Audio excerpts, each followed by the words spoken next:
weekend starts here for race 2 at Spa-Francorchamps in Belgium. We've got, fortunately, cooler weather than we had yesterday. Yesterday it was very warm. Qualifying the day before was just unbearably hot, but I'm glad to say for our 7-kilometre long circuit, we're getting ready now for the start of this near half-hour race that yesterday we had Ginio Perfetti being victorious by just over 13 seconds with his Porsche 935. We've got some 935s on the grid, the new recreation of the Porsche 935 that was launched at Laguna Seca last year, completely out of the blue. A lot of people didn't even know that the car was in development, and here we are now on this GT2 grid with them on the grid, together with the Porsche GT2 RS Club Sports. Toby Moody, Graham Goodwin up here in the commentary box. We're overlooking this grid as we all line up. Jan-Erik Schluten here. He finished in second position yesterday, Graham. A Porsche specialist, if ever there was one. Great looking car. Great stuff. Good morning, everybody. Yes, the Iron Force Racing, the Ring Police backed effort with Jan-Erik Schluten, the number 69 car, the leading car across the line of the 911 GT2 RS Club Sport. A very important new addition to the Porsche Customer Motorsport family. The first car to slot into this brand new all-amateur or non-professional driver GT2 class that we'll be seeing a lot more of from 2020. At the head of the grid, it's one of those Porsche 935s that you were talking about, Toby. This is the test car, basic test and development car, the fabulous Martini Racing Stripes, and that is, if anything ever was, a tribute to the Moby Dick that came before. In 1978, yes, it's got the fans on the wheel rims there, and I think personally it just sets that car off to another level, as if it was low in the first place. Oh no, it was high, but those fans for the brake cooling, just brilliant. The people who came up with this idea were actually going to put retro liveries on the GT2 RS Club Sport, and then somebody said, well, why don't we put the bodywork of the 935? Oh, hang on a minute, it works, and 77 models have been made and sold. Yep, 77 935s, some 200 of the 911 GT2 RS Club Sports are to be sold, and almost all those have gone as well, and that's before this weekend where the cars turned a wheel in racing trim for the very first time. Ginio Perfetti with Jan-Erik Schluten, that's Abelin from Frigadilly Racing on the left-hand side, James Safronis from the Spirit Team Uwe Altsen squad, Christian Reed, Proton Competition, it's Carling, another of the Uwe Altsen run cars. So Chris Hoy in the Porsche AG back car, Bergsteiner in the Aquarius Motorsport car, Neufer went well yesterday, Jason Bell, 9th and 10th of the grid for the Huber Sports, and a third of the Uwe Altsen entered cars, Van der Schwesten, the Monte entered cars, Stefan Goreck in the Herberth 96 935. It's fantastic. I mean, I can 935, the unpainted car there, all carbon, the rear of the grid, and alongside there, the number 55 car, Fiorendo. That is the business end. That's 700 horsepower under that carbon fibre that shimmers away in the sunshine of Mark Inishen, and what a car it is too. So many people flocking around that car in the paddock here at Spa-Francorchamps, and our camera focusing on it for quite obvious reasons. We've got a small chance of rain. There was a little bit of rain here, Graham, as I walked over to the commentary box about 30 minutes ago. But as we have seen so much of this weekend, it was heavy spots, and then they went away. Yep. So hopefully it'll stay that way. Well, fingers crossed. Just spotted, by the way, we've got 14 and not 15 cars on the grid. The second Iron Force car, the car that was supposed to be starting at the very back of the grid with Frank Gelf, not on the grid. Remains to be seen whether or not that car joins from pit lane, but we're about to get these cars rolling. Remember, the car in the centre, the Martini 935, is the leading car. It's not a competing car in this race. It will lead the cars around for their formation lap. It is actually the development car. It's absolutely the #1 chassis that is for this Porsche 935 recreation run that has happened, and This is a GT2 race. Let us not forget. Let's go back to basics. The GT3 explosion, and there's no other word to use, Graham, but that over recent years of GT3 racing. Well, GT2 racing gives the gentleman drivers with 700 horsepower and very exotic cars the opportunity to go racing such as we have got here today. Audi have got a chassis, other chassis may be coming through from the McLarens of this world and the KTMs of this world in the future as we look forward to 2020, 2021. Indeed, it's an all Porsche field at the moment here for this race.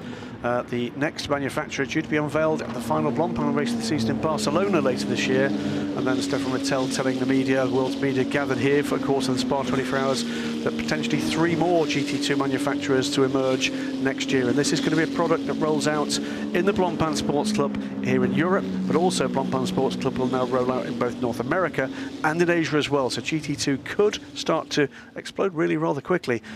So it's 14 cars, Toby Moody, all with around 700 horsepower of Porsche engineered power under their right foot. And that means with 14 on the grid, just shy of 10,000 horsepower on display here. That is Sir Chris Hoy, of course, famous Olympian from the UK. No mean race driver either. And after slight struggles in the practice sessions, Chris's car back to completely rude health. And boy, did he make some inroads into this grid during race 1. Just wondering a little bit there, flick of the wipers. I think there might be some rain out the back of the circuit. Yeah, Hoy started 10th yesterday, and by the time we blinked, Graham, he was up to 6th. Then he got as far as 4th position, and he was having a huge battle with the German Christian Ried yesterday, but Ried just managed to pip him over the line. 3rd, 4th and 5th as they crossed the line yesterday were covered by 1 second. That is how close it was for the opening first ever GT2 race of the modern era. Gentlemen drivers they may be, but plenty of champions amongst them. So Chris, one of them, the 2015 LMP3 champion of the European Le Mans Series, but no fewer than 2 Le Mans winning drivers in this field. In fact, the last 2 Le Mans winning drivers in GTM, 2019 with Egidio Perfetti at the front of the field there, the number 8935, the Mentos back car. And then for endurance racing fans, that car just going through shots, the number 77 car in the hands of Christian Ried, team principal of Proton Competition, and the man whose squad with him aboard the car won the race at Le Mans back in 2018. So lots of heritage there and lots of very experienced gentleman drivers, as well as some guys actually just taking this as a next step up the ladder in their well, not professional career. This is the passion for most of these guys, but taking another step up the performance ladder to see just exactly where their skill set can take them. You're absolutely right. Frank Gelf has joined to the rear of the grid. I believe, was that his car? No, that's Fiorendo. That's the 55 car behind Fiorendo, the 26. We'll keep an eye. That is Stefan Goreck. He's running with the 69. I've come to the bottom of why he painted the 69 on the side of the car. It was the year in which he was born. Dear me. What a simple way of doing things. Oh, the young whippersnapper.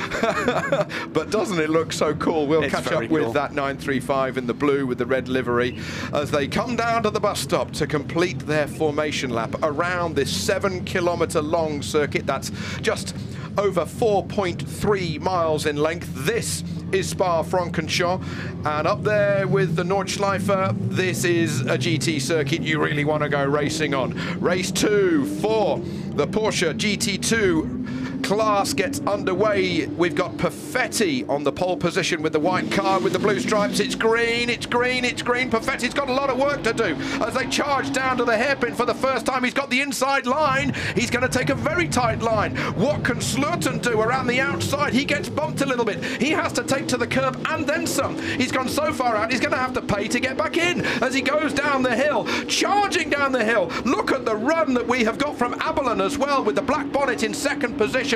But it is Perfetti who leads through Eau Rouge for the first time as they rattle it through here. They are on their way up the Camel Straight already. Look at the lead. He's getting out already. He's going to use the top end of that car, Graham. Yeah, big loser there. Van der Vesten dropped right to the back of the group there. Up the inside, James Sofronis on a great start yesterday. Big lock-up. Big braking maneuver there from James Sofronis. He makes it through to second. He had a great start to the race yesterday, taking the lead into the first corner. Slurton actually looking to do the same next corner through. Has he managed to make that move?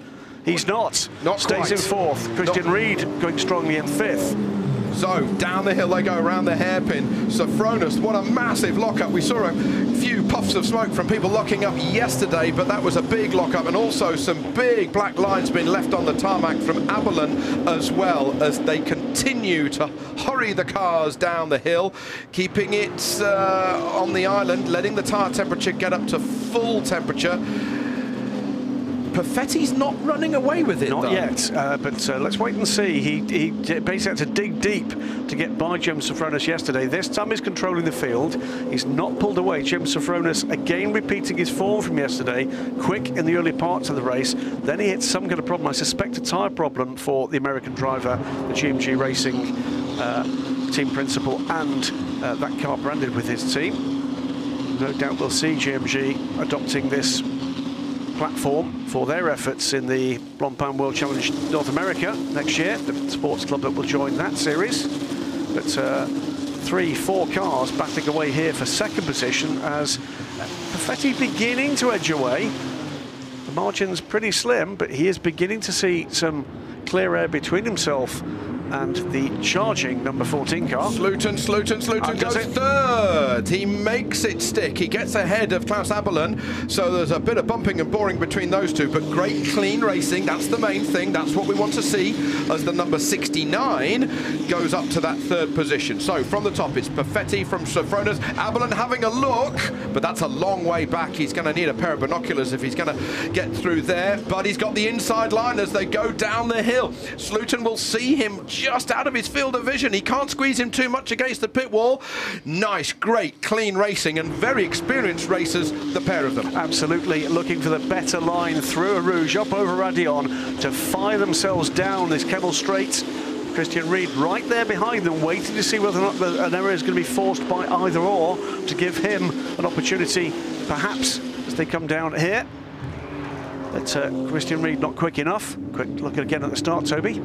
So as they had their rolling start, they went green. Aberlin with the white car, with the black bonnet, had a great start. Defending that inside line was Perfetti. The yellow flashes on the side of Sluiten's car. Well, he went wide, and he had to slot back in. I thought he was going to get back into second place, but it didn't quite work out. Look at it, nose to tail stuff. Harry flatters. Look at Sophronis dodging one way, then the other, as he made the charge down to Eau Rouge. He was looking. Sluiten was alongside Christian Reed. That was nearly a moment as they all got through safely. This is replay of Sir Chris Hoy. Back with the battle here for sixth with number 62 car. Frank Kraling with the yellow stripes over the bonnet of his GT2 RS Club Sport. Hoy with the Martini colours flowing around the carbon fibre. They're out at the far end. Hoy is looking one way then the other. Quick dab of brakes to try and find a different line as he's going to join back up with the old circuit that was here when we were all just but boys. It was, what, 14 kilometres long, just over 9¼ miles in length. Drove in on the old circuit this morning, I did. Wow, it's every time you drive the old circuit. How did they do an average speed around that of 161 miles an hour in 1971 in a 917? Mind-blowing stuff. And remember, this circuit in its old days was doing battle with Rouen, if I remember rightly, or Reims, to be the fastest Formula 1 circuit, and introduced elements to make it faster still, including the bank corner. That's still there. Giulio Perfetti, by the way, is getting away here now.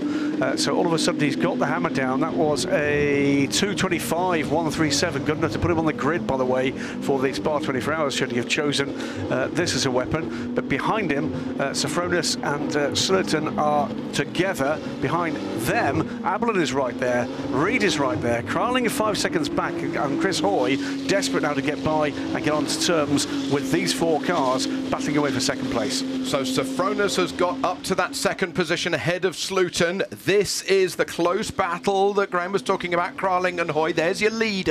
There's 700 horsepower, twin turbo, flat 6, 3.8. Then you got second, then you got third, then you got fourth, then you got fifth. It's closer than yesterday.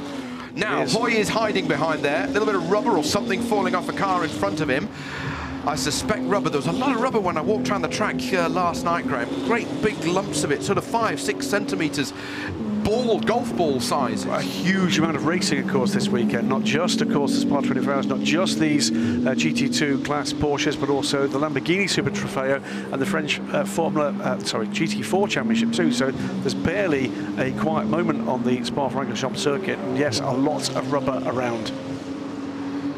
Aberlin, closely followed by Reed. The two Germans got their head down. Can they catch up with Mr. Ring Policeman, Sloten? There he is, second and third. Safronis, he was doing so well yesterday. There was something wrong. He had to come into the pits and make a tyre pressure adjustment. But James from America, he lost his luggage. He's had to borrow a helmet and a suit, and it was a bit baggy here and something else was a bit tight there. But with all other things being equal, he's doing a sterling job in that second position at the moment. Can he reel in? Can he make inroads into Egidio Perfetti in some shape or form? Well, James has just done his personal best sector, but Perfetti is just going a couple of tenths quicker at the sharp end. Absolutely, gap has come out on the last lap, 2.7 seconds, but behind it's tenths all the way down till we get to 6th position. Then there's that battle between Frank Carling and Chris Hoy. Chris Hoy looking racy, looking for a way by. I think we're going to get pretty soon to a battle for second position, because Sloten is getting back on the terms with James Safronis. Safronis playing a tactical game, I think, here, looking to get away, knows he now can't. Zablin takes the tight line, Reed the wider line, who's going to get the better line back down towards Rouge. Stevens really there. Through Rouge comes the leader. Then there's your gap, now up to 4.3 seconds. He took another second and a half out. He's beginning to motor again.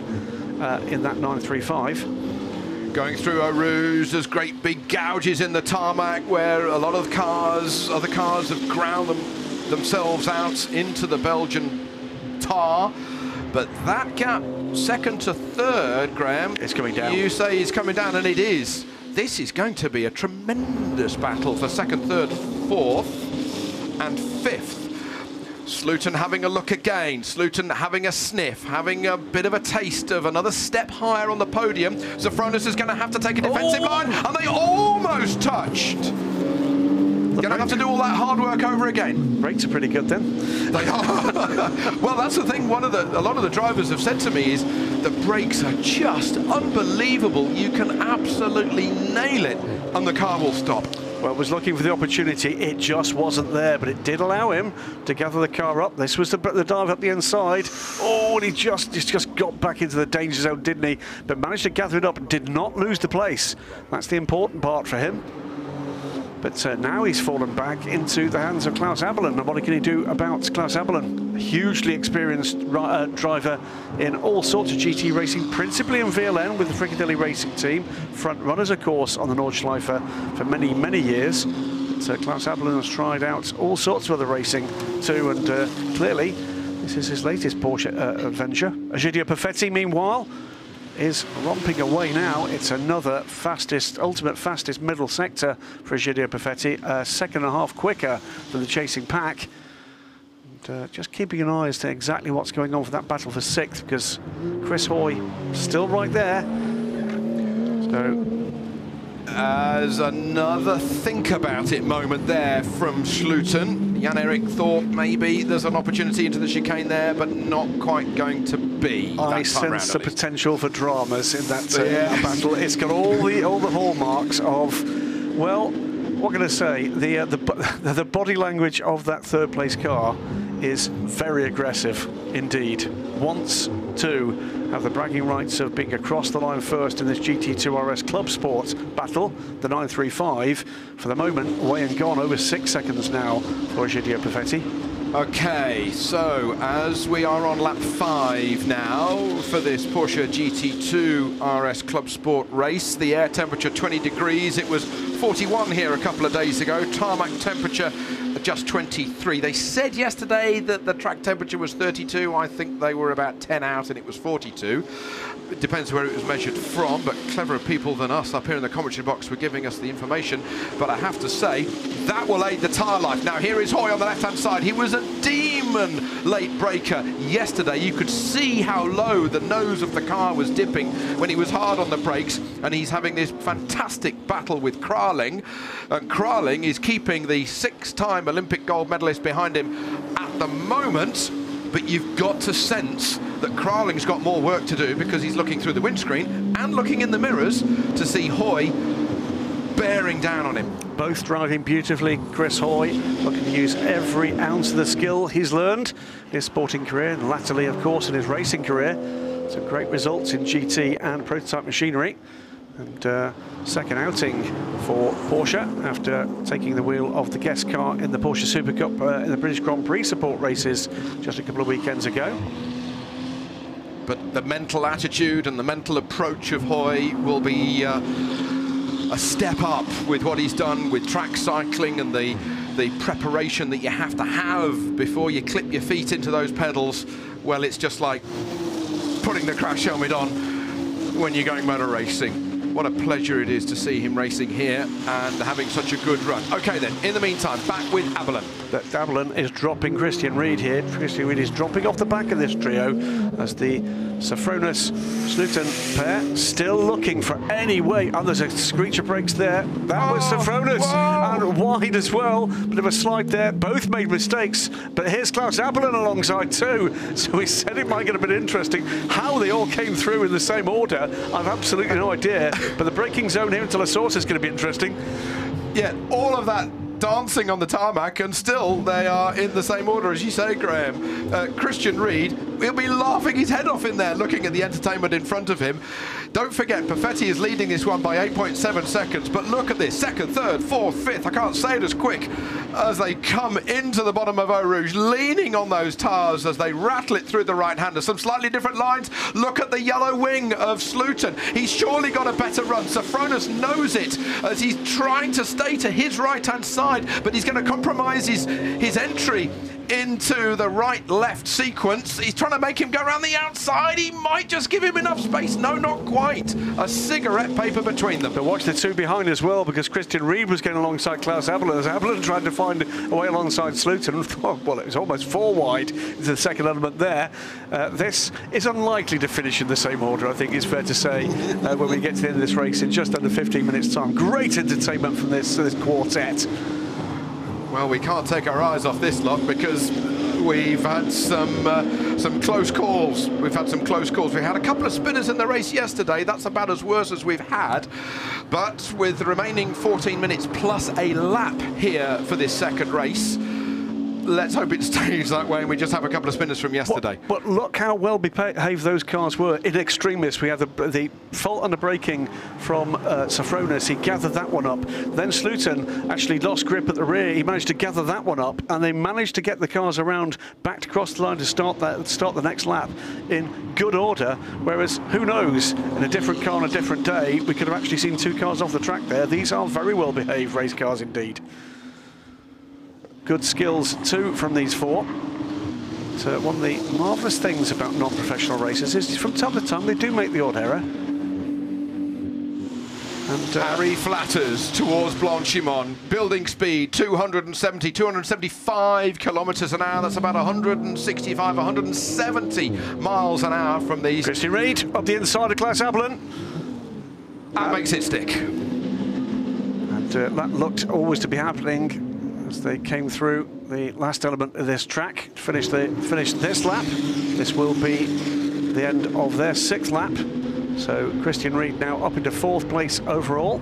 Isn't it great, Graham, that we always look at retro colour schemes and we think Martini Porsche, but nowadays we've got to think Proton Porsche. You can't have a Porsche GT race without a Proton Porsche in there, can you? Chris Hoy alongside.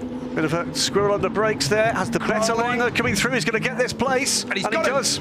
He's got him, so he goes through. So Chris Hoy goes up to 6th position, and he's got clear tarmac behind him already. Again, applied the pressure in the correct way, forced the other driver to actually take the defensive line, and will be cackling into his helmet when he fell for that dummy.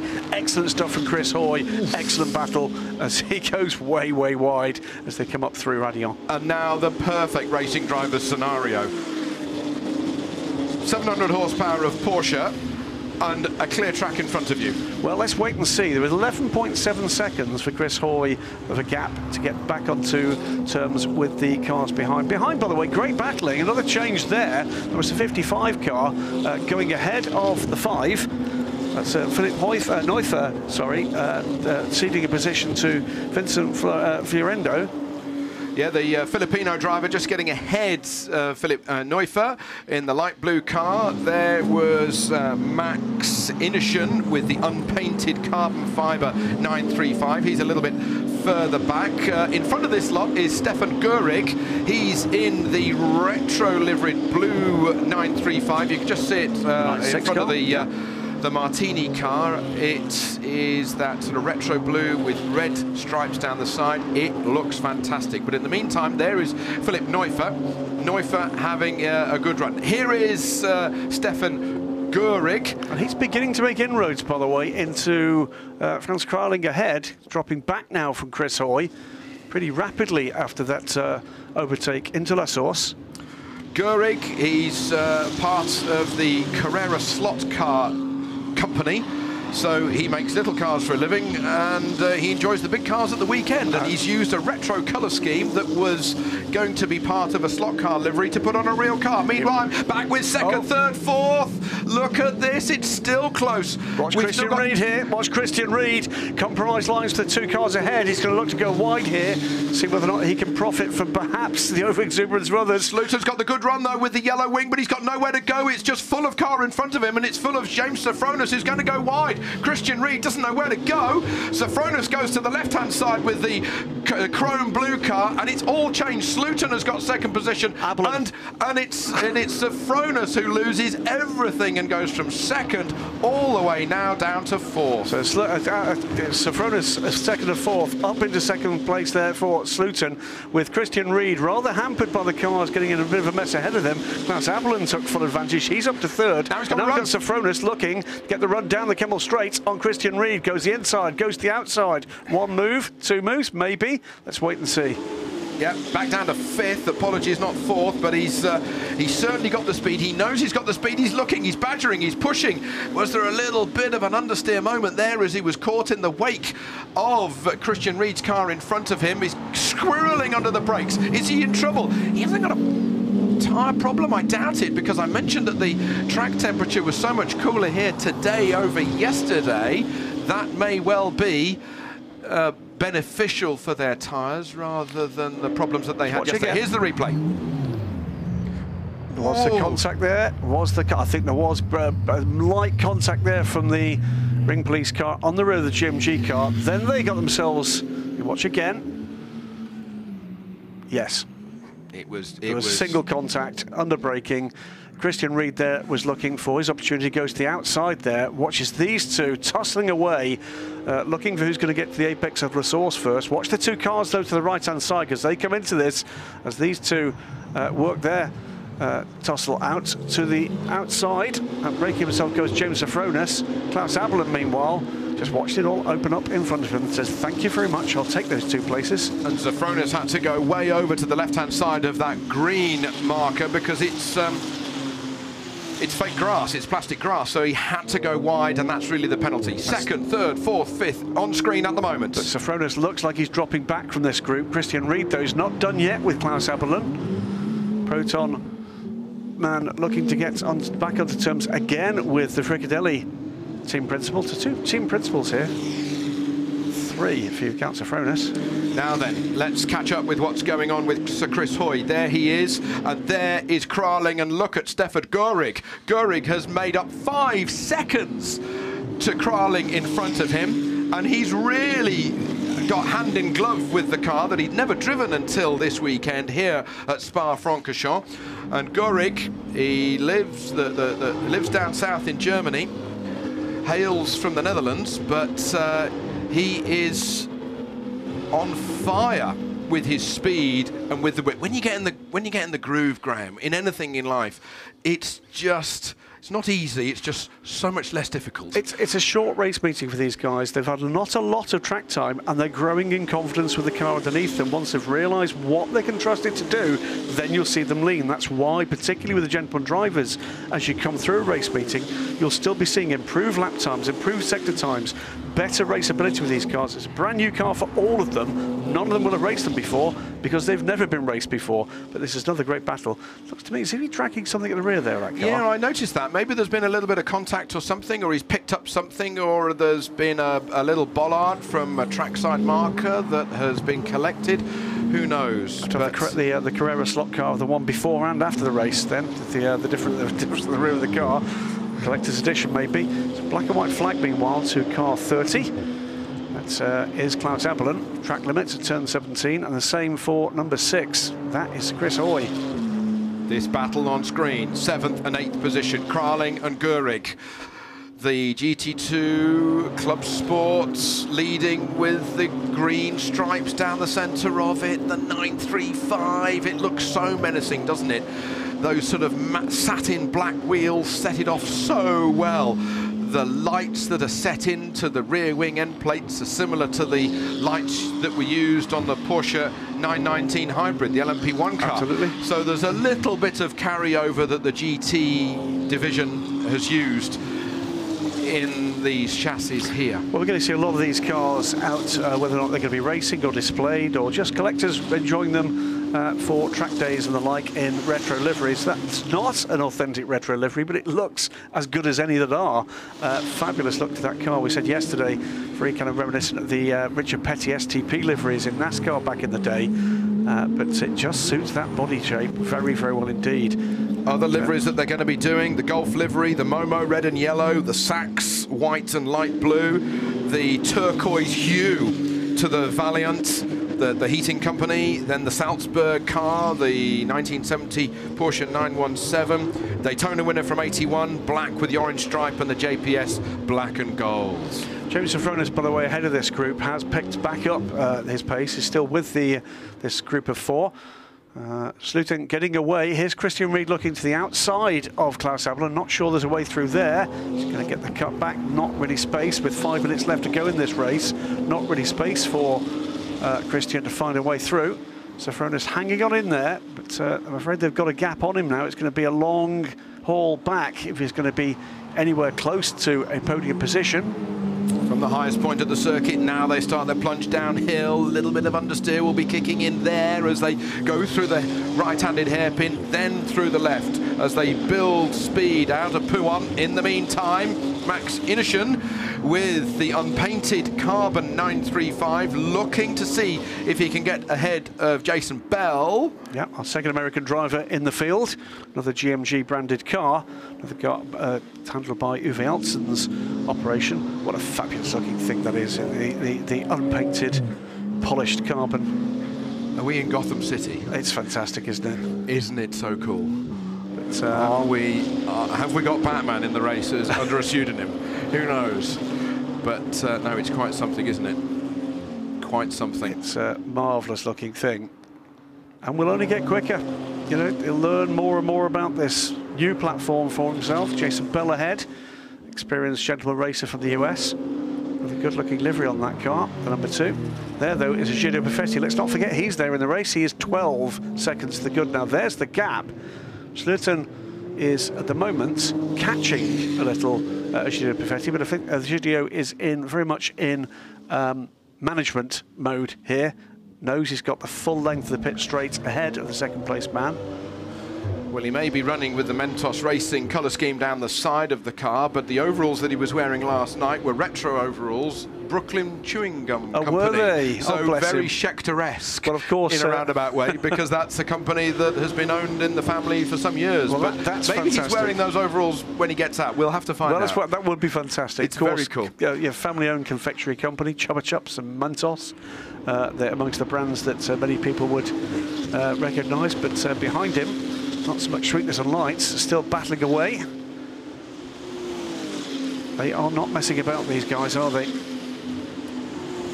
Schluten still got the hammer down. He's not going to catch Perfetti in front of him, but he's got to make sure he's got a buffer from Abelin behind him. That gap, 1.8 seconds. But Christian Ried, can he have an opportunity to taste some champagne come the end of this race in a couple of laps' time? Maybe 2.5 laps' time. Let's wait and see. I think he's sizing up where the opportunities might be. Jason Bell, by the way, has just had a poor lap and has dropped back a couple of places.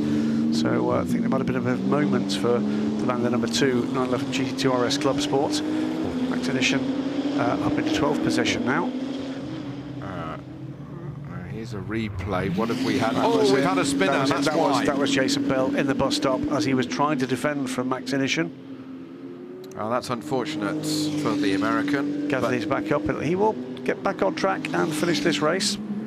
Good news that the car's okay. He's okay. Look at this battle still. Goreck and Kraling.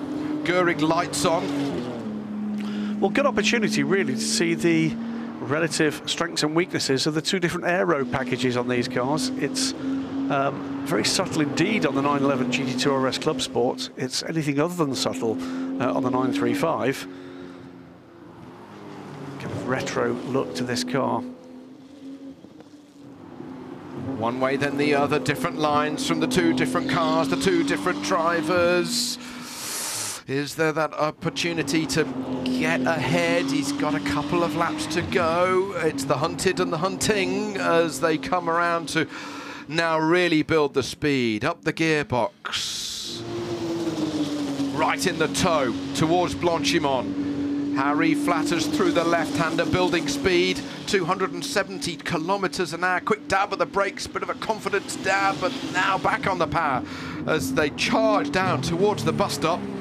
A bit of a squeal of tyres on the tarmac we expect to hear as it's a big stop as they hit that curb hard. Another quick dab of brakes to get the thing turned in for the left-hander as they come over the line for the 11th time. Goreck's managed to close that gap, but Franz Kraling is not making this easy. It's a great defensive drive for the number 62 driver. This is about learning, of course. Also climbing back up the order towards them is the number 70 car.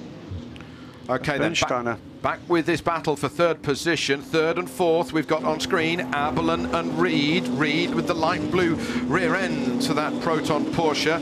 Different line through the left-hander. Will he get a better run down towards the hairpin? It's not quite in long enough straight for the opportunity to arise for him there, but his experience around this racetrack, well, needs no introduction. Okay. Christian Ried just dropping back a little from Klaus Abelin now. I wonder if it possibly his tyres going away a little. We've just got one more lap to go.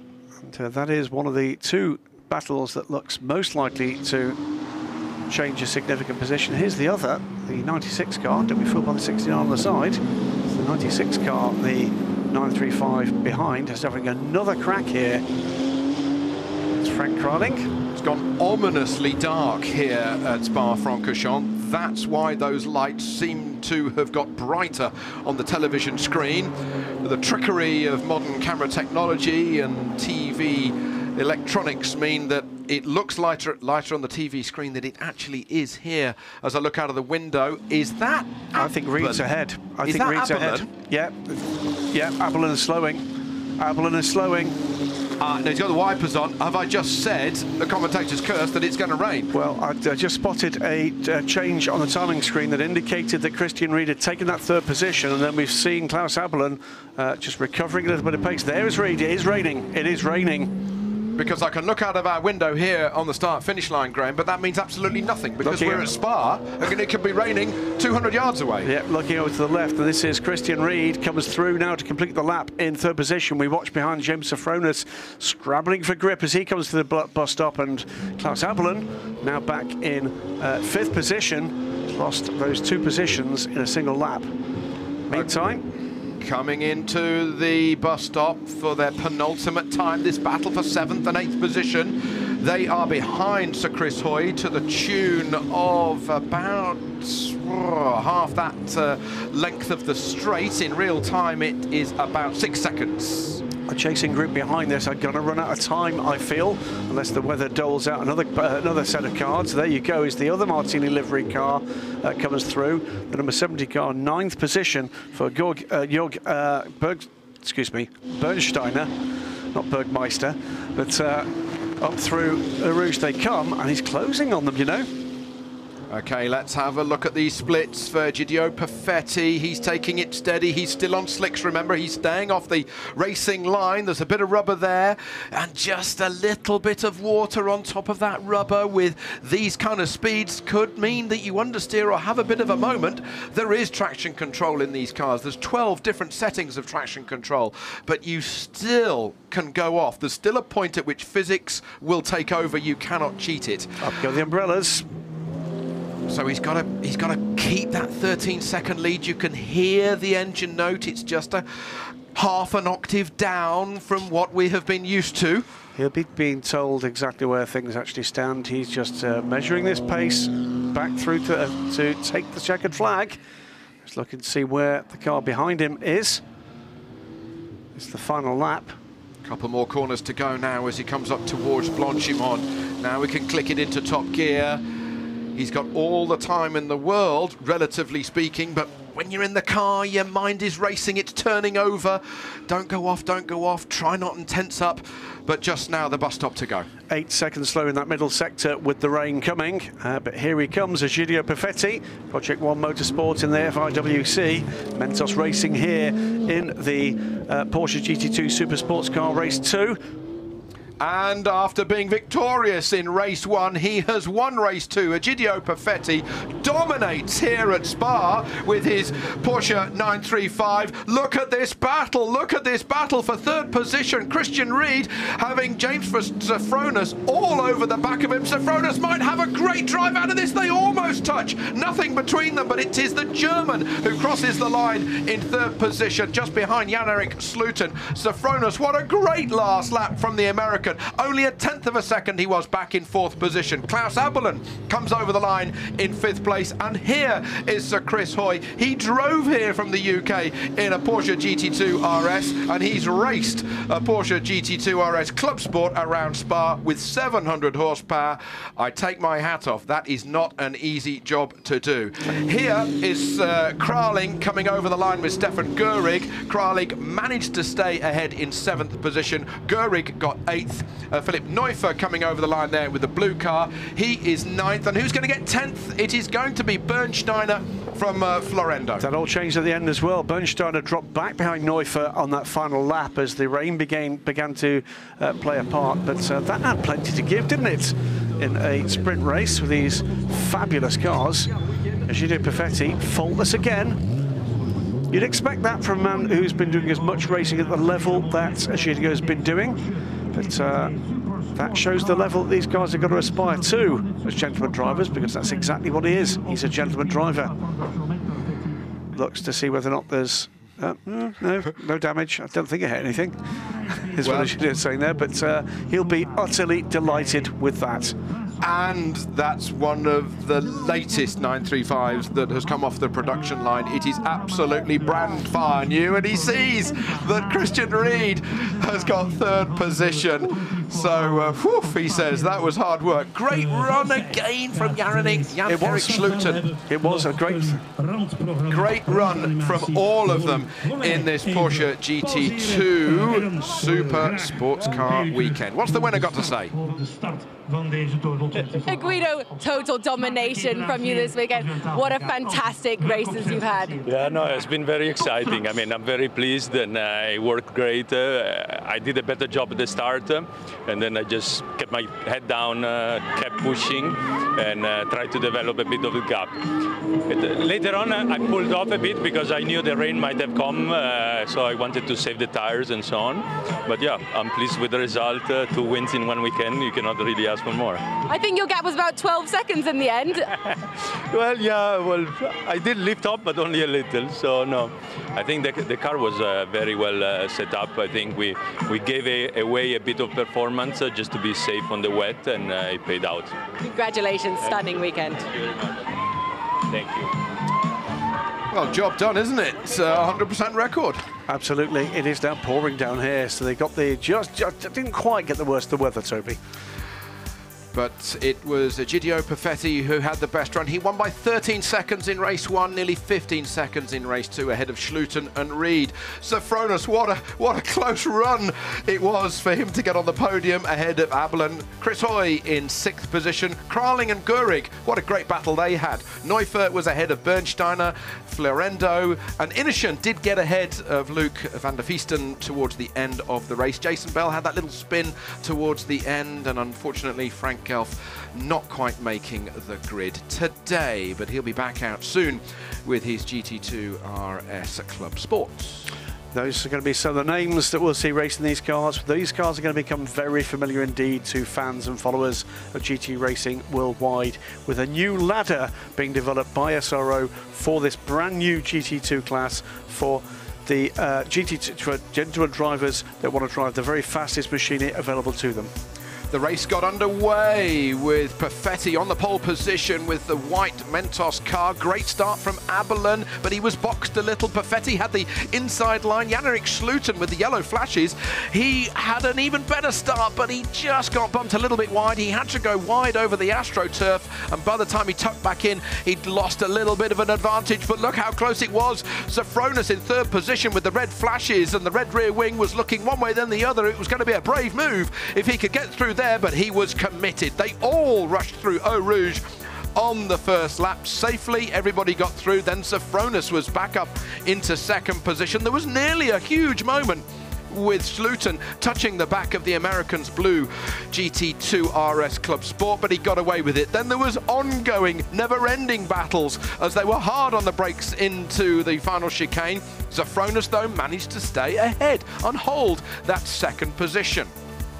Then there was another huge moment with another big stop. He just ran a little bit wide. Schluchten had a massive moment, and incredibly, they all came out in the same order. You couldn't make it up, could you? Then there was a bit of a love tap between the two of them, and Safronis went a little bit wide. He had a tad of opposite lock as Christian Reed was now in the mix, taking over the battle from Klaus Abelen. How close could you get the racing to be?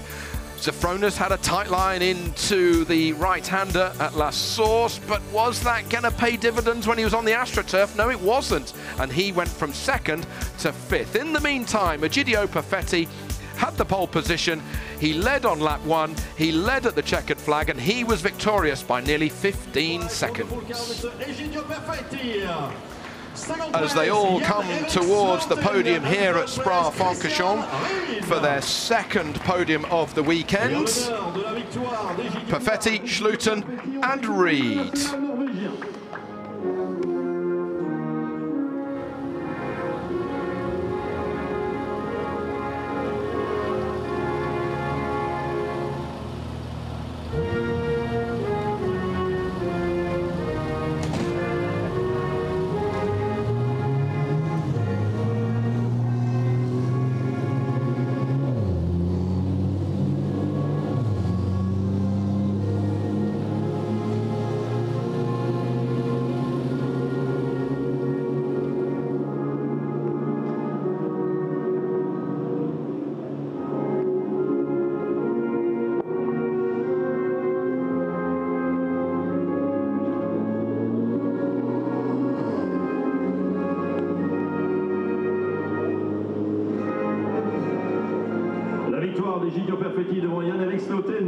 The Norwegian national anthem for Egidio Perfetti. An international man, if ever there was one, Graham. Absolutely, and he's enjoyed his weekend here, hasn't he? It was great to see the acknowledgement of his friend and fellow sportsman in the WC's class in 3rd. The winner's trophy being presented by Fritz Enzinger, the Vice President for Porsche Motorsports, a man whose face we know in many a garage of endurance racing around the world. The 2nd place trophy being handed out by Stefan Rattel, the big boss of SRO, and the man who created this new GT2 class as we go into 2020 and beyond. And it's Stefan Goreck, Vice President of Product Lines for the 911 and the 718, who hands out the third place trophy. That goes to Christian Reed. Yeah, another man very familiar to motorsports fans, Stefan. Stepped over from looking after the motorsport end to be promoted into the road car overview here, and good to see him still playing an active part in the racing product for the cars he presents to the public. Great couple of races, great format, great cars. And a lot of the team that have been parts of the development of this GT2 RS Club Sport and the 935 are all here this weekend. Being led by Matthias Schultz, who joined us up here in the commentary box for qualifying. And they're some very proud people that saw those cars roll to the grid. A lot of work, a lot of long hours and long days, and some short development times where they were not having meetings every week, but they were having meetings every day to get the job done. Final race of the day for these three, and it's the one who gets the cock out the bottle. Christian Reed wins the race to get the cock out. Comprehensively won by Christian Reed. He wins. Unfortunately, he's been now double teamed, I'm afraid, by the other two.